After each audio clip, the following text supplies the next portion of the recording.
Vamos a iniciar con una pequeña oración que simplemente va a ser la lectura de los primeros versículos del Salmo 25. Intentemos que esta palabra entre a nuestro corazón y brote de él como palabra nuestra. A ti, Señor, me dirijo suplicante. Dios mío, en ti confío, no quede yo defraudado. Muéstrame, Señor, tus caminos, muéstrame tus sendas. Guíame en tu verdad, enséñame, pues tú eres el Dios que me salva. En ti espero todo el día. Acuérdate, Señor, de que tu ternura y tu amor son eternos. No recuerdes los pecados ni las maldades de mi juventud. Acuérdate de mí por tu amor, por tu bondad, Señor.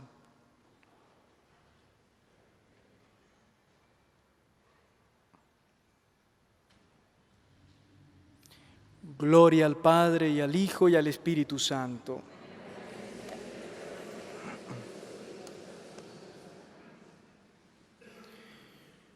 Vamos a iniciar esta noche una semana de charlas bíblicas sobre el tema del silencio de Dios. A lo largo de esta semana yo voy a hablar a partir exclusivamente de la palabra de Dios, de la Sagrada Escritura. Y yo les invito a todos a que delante de los textos que escuchemos y de las reflexiones que hagamos, tomemos una actitud de disponibilidad, de sencillez, de apertura a la palabra de Dios. Lo que nos interesa en esta semana no es aprender muchas cosas. Nos interesa sobre todo experimentar la consolación, la fuerza, el amor, la misericordia, la ternura que viene de Dios y que nosotros experimentamos a través de su palabra. El interés de organizar una semana de espiritualidad bíblica, por lo tanto, no es simplemente comunicar conocimientos.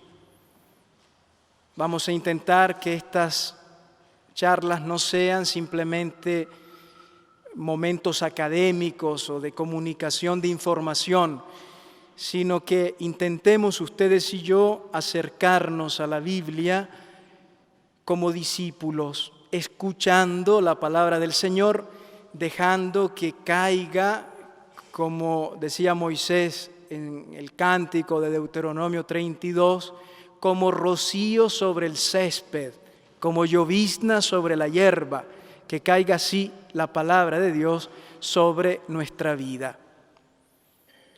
El único interés de esta semana es ponernos a la escucha del Señor en la Escritura.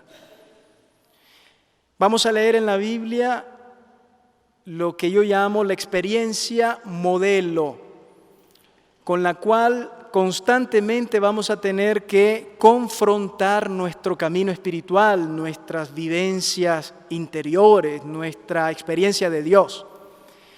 La experiencia de la Biblia no es solamente la experiencia que está al origen, la experiencia que en un cierto modo fundamenta nuestra fe, sino que es constantemente la experiencia modelo.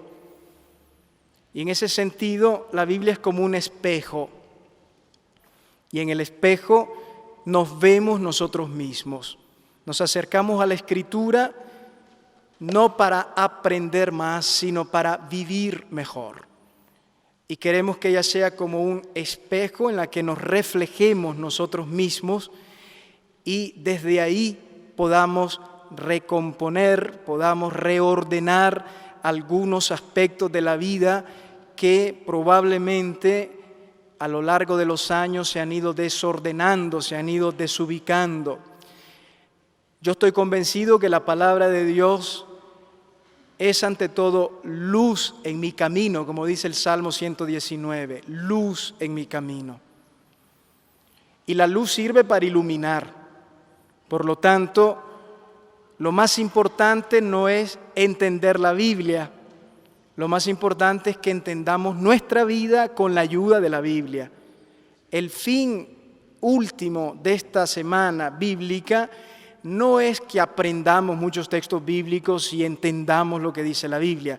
Lo más importante va a ser que nos entendamos nosotros mismos, que podamos arrojar un poco de luz a partir de la palabra de Dios en nuestra propia existencia. La Biblia no solamente es luz, sino que también es consolación. A través de su palabra experimentamos como un suave ungüento que penetra nuestro corazón y nuestro espíritu. El Señor en su palabra nos habla para sanar heridas, para consolarnos, y todos tenemos necesidad de consolación.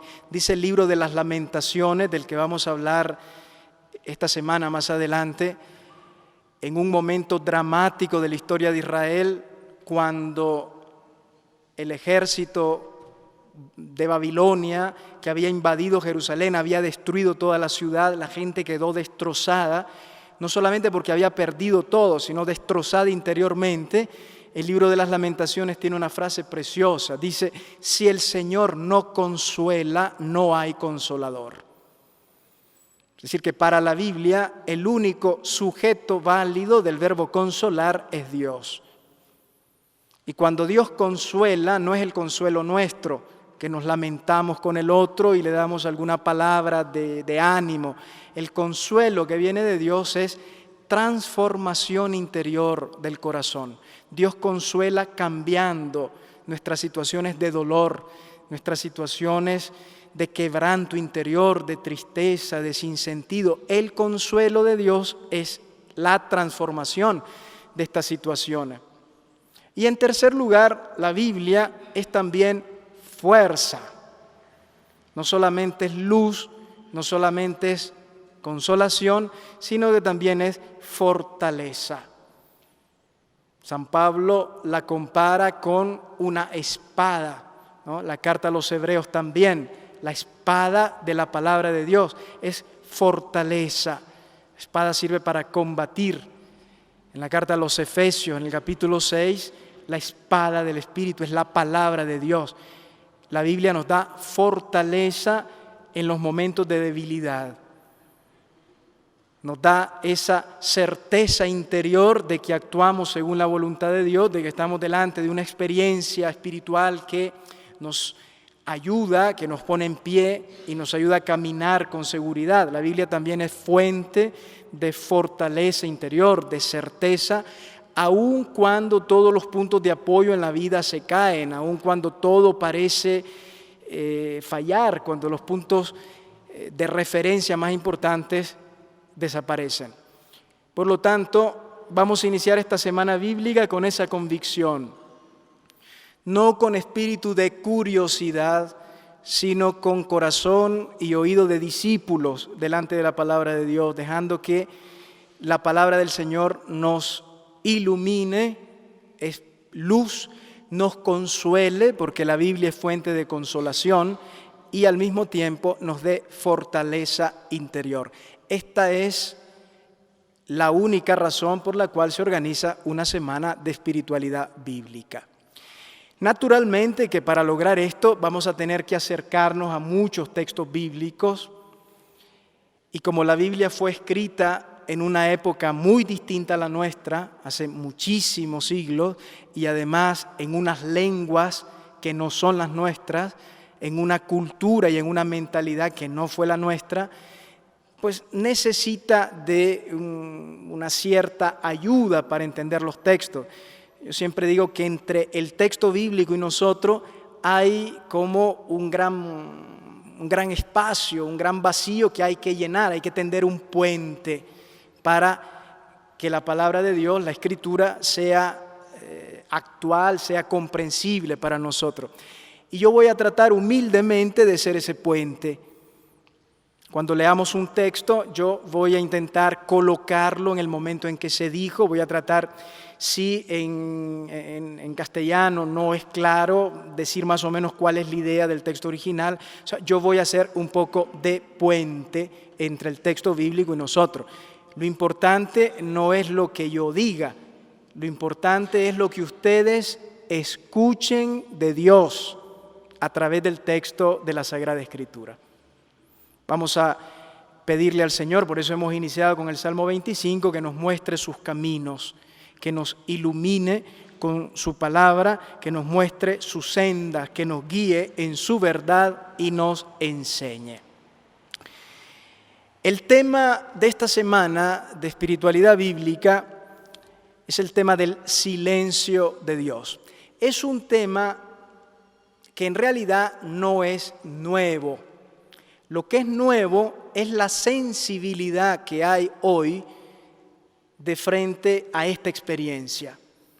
Una de las características de la conciencia histórica o social de nuestra época es esa sensibilidad hacia esa aparente ausencia de Dios, que experimentamos tanto a nivel personal como a nivel comunitario, en pequeños grupos, como a nivel de sociedad. En el fondo, el drama se puede resumir así: la aparente contradicción que hay entre un Dios omnipotente y bueno y la gran variedad de mal, de sufrimiento, de dolor, de injusticia que hay en el mundo. ¿Cómo se concilia esto? Esta es la gran tesis que ha sostenido el ateísmo a lo largo de los siglos. Si Dios es bueno y al mismo tiempo omnipotente, ¿por qué existe el mal? ¿Por qué los hombres sufren? ¿Por qué las víctimas inocentes en el mundo? ¿Por qué hay millones de personas que mueren de hambre en tantas zonas del tercer mundo? ¿Qué sentido tiene los momentos de dolor, de sinsentido que experimentamos muchísimas veces en nuestra vida?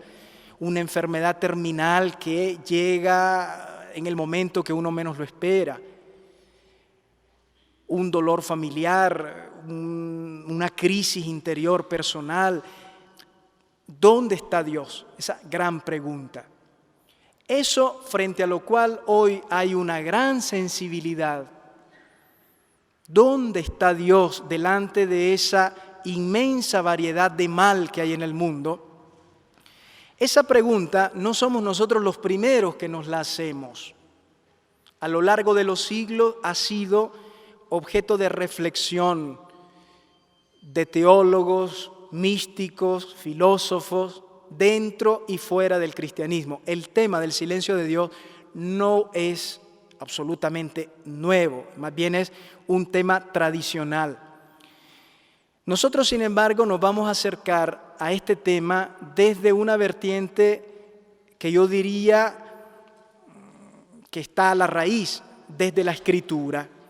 Yo no voy a tocar aquí el problema desde el campo filosófico, ni siquiera desde el campo de la dogmática o de la llamada teodicea, sino que nuestra intención es mucho más modesta.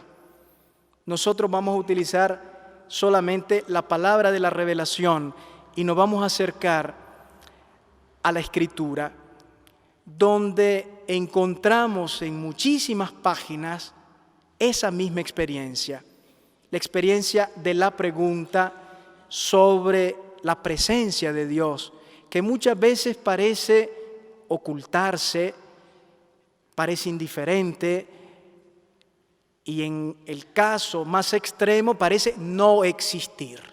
De hecho, este problema ha llevado a mucha gente al ateísmo, a alejarse de la iglesia, frente a estas grandes preguntas que parecen no tener respuesta.